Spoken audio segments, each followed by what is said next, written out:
federal indictment outlines communications between then mayoral candidate Yemi Mobolade and one of the men accused of concocting a hate crime hoax prior to the 2023 runoff election. How's everybody doing? My name is Anthony Brian Logan, and today we got to talk about the mayor of Colorado Springs, Colorado, Yemi Mobolade, being accused of communicating with someone who concocted a hate crime hoax back in 2023, right before the runoff election in which the mayor succeeded. He becomes the mayor, first quote unquote black mayor of Colorado Springs. Now, there is so much I want to talk about, but first things first, elephant in the room. Hey, ABL, where is Yemi from? Is he from Colorado Springs? Is he from LA? He from Virginia, where you are? Like, is that your friend? No. Yemi. You already know what it is. Slender, dark-skinned dude named Yemi. African. Okay. I Googled his name. It said West African. I'm like, all right, we getting warmer. Where are we at? Lagos, Nigeria. Yes. Colorado Springs elected the first Nigerian scammer in history. Yes, they did.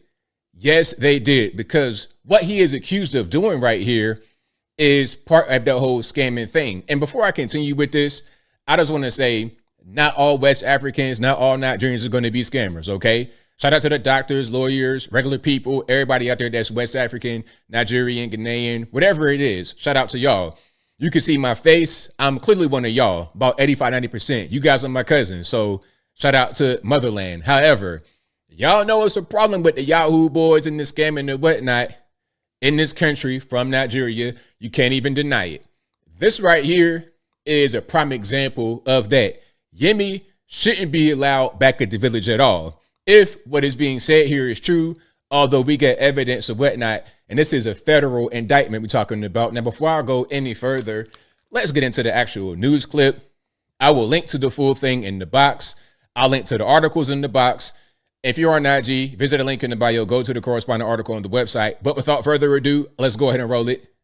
A federal indictment outlines communications between then mayoral candidate Yemi Mobolade and one of the men accused of concocting a hate crime hoax prior to the 2023 runoff election. Can I just pause for a second? I got a couple of things I want to say. First of all, this is the second time we've seen some Nigerians involved in the hate crime hoax in America.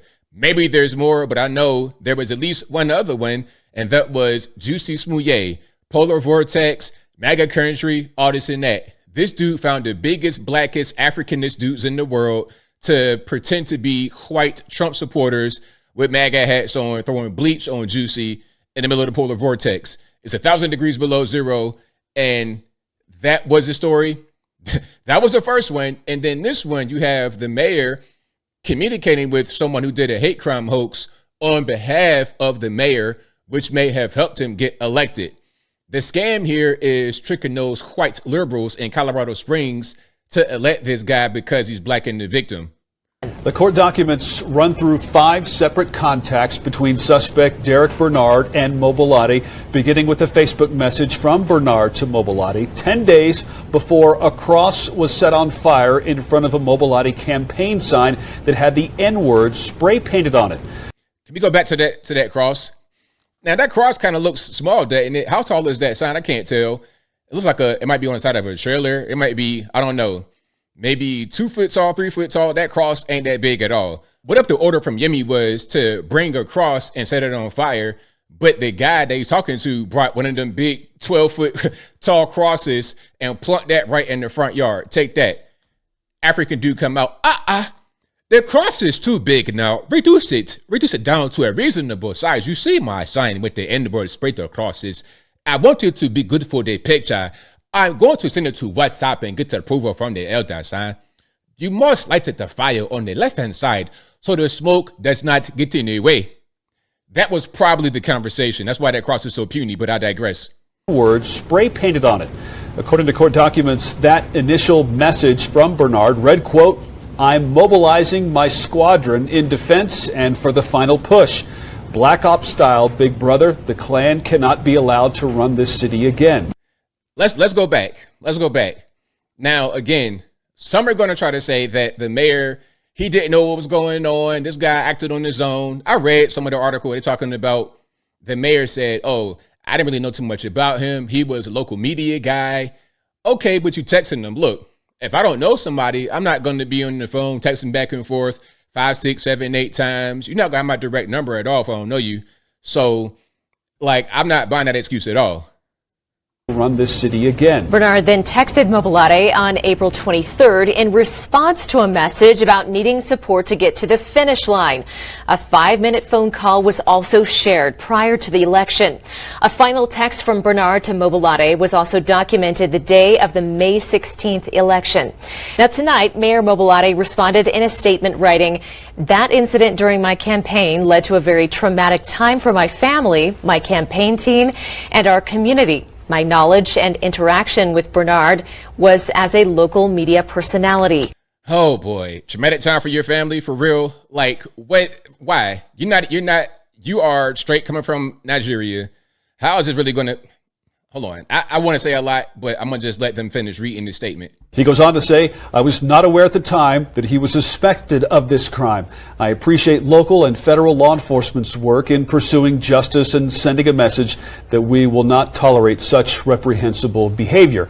Derek Bernard and 2 others are now facing federal charges of conspiracy to commit offense or defraud the United States. They're also charged with using instrumentalities of interstate commerce to maliciously convey false information to intimidate by means of fire.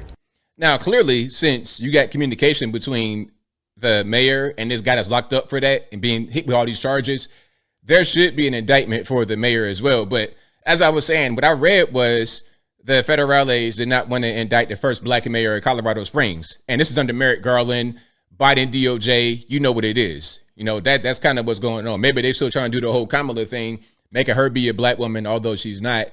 But now that that's over, hey man, once we get Pam Bondi in there, it might be a little bit different. But as I close, I want to say this. Shout out to people who are not swayed by these hate hoaxes. And I want to say something about all the hoaxes. I want y'all to stop, for real. Juicy Smouye, the girl with the baby by the road, all that kind of stuff, please stop. Because nobody will ever believe an actual hate crime that happens. Furthermore, this whole thing with the cross and the burning and the racism, those things, you may have hate crimes that happen, but those things, the cross burning, that's a thing of the past. This ain't 1935. This is 2024. And I don't like when you get people that are trying to misuse the pain in American history, Black American history to be specific. I don't like people trying to use that pain to benefit from, to capitalize off of, to scam. This dude's from Nigeria, has no connection to Americans at all, except for now as an adult. And you want to use things that my ancestors went through here in this country to try and gain political office, to try and get money. I don't like that. You need to go to the penitentiary to make big rocks to little.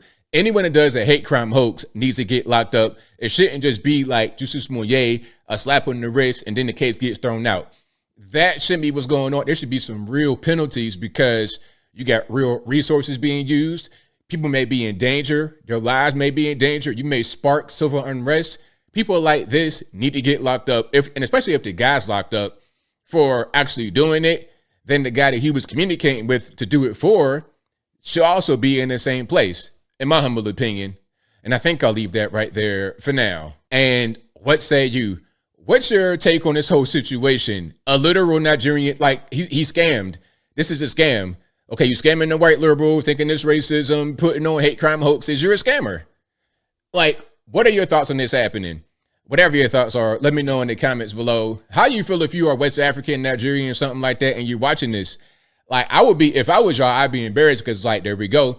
This, like, the way I would feel in a situation is like when Will Smith slapped Chris Rock. The way I felt was, see, there we go. So then when they say Black Americans are violent, can't control themselves, always want to crash out, how are we going to refute that when you got Mr. Clean himself, the most perfect black man in the world, crash out on TV in front of the whole world? How are you really going to get behind that? It's the same thing with the Nigerian scammers, in my humble opinion. But whatever your thoughts are, let me know in the comments below. You guys know where I'm at. Yeah, the hate crimes, stuff like this, whenever it happens, just assume that it's probably fake. Just assume that. And you know what? It could be real. And I don't want to denounce or I don't want to diminish anyone's real experience, but we've seen the same thing happen over and over and over and over and over and over again in this country. Hate crime hoaxes. So whenever you see a thing like this, your first initial thought should be, it's fake. You should be guilty until proven innocent, unfortunately, because so many times that this whole thing has been done, people get wrapped up in it only for it to be fake. But whatever your thoughts are, please let me know in the comments below. And that's all I got to say for this video. If you like what you heard, please comment, rate, share.